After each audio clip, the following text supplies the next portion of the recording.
今日嘅單詞係先，第一聲調先。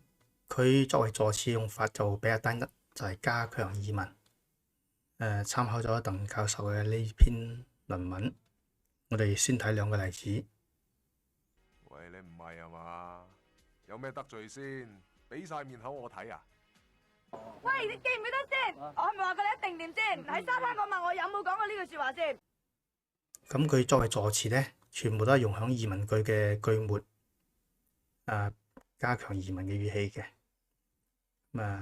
有冇得罪先？呢句話咧就帶有不滿、質疑嘅語氣。記唔記得先？呢啲就係要求對方明確回答嘅語氣。呢個就係先作為助詞嘅用法。咁佢仲有其他嘅用法，我哋一齊睇下。先睇兩個例子。嚟，俾叔叔抱下先。遲啲先啦，司令等咗你好耐啦。我點去得安樂啊？你去先啦。我去先。係咯。所以呢，佢係可以用喺動詞後邊，就相當於將佢響普通話放喺前邊嘅意思一樣。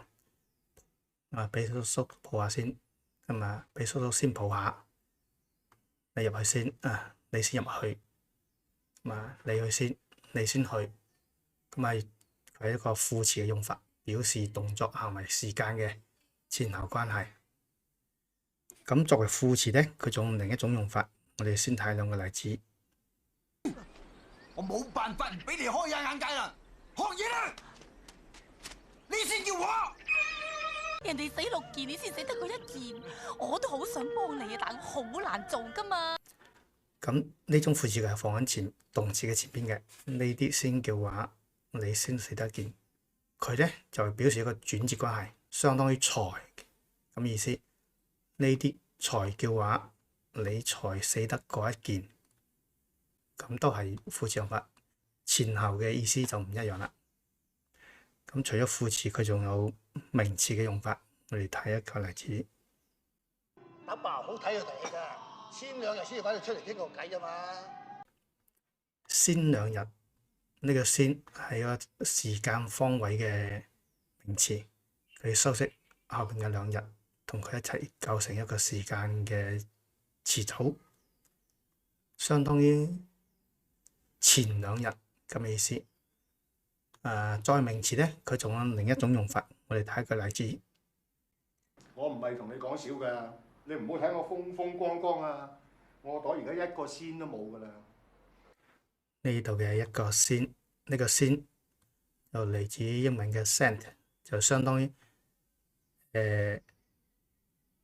1分錢咁嘅貨幣單位。佢呢度咧就係指1分錢嘅咁樣嘅一個單位嘅銀仔，所以佢用個嚟量詞嚟衡量佢。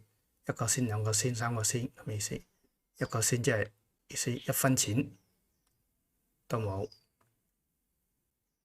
咁就係先嘅。呢度佢用嘅中文係呢一個，同前面嗰個先後嘅先用嘅中文漢字唔一樣。呢個就係先呢個單詞嘅用法。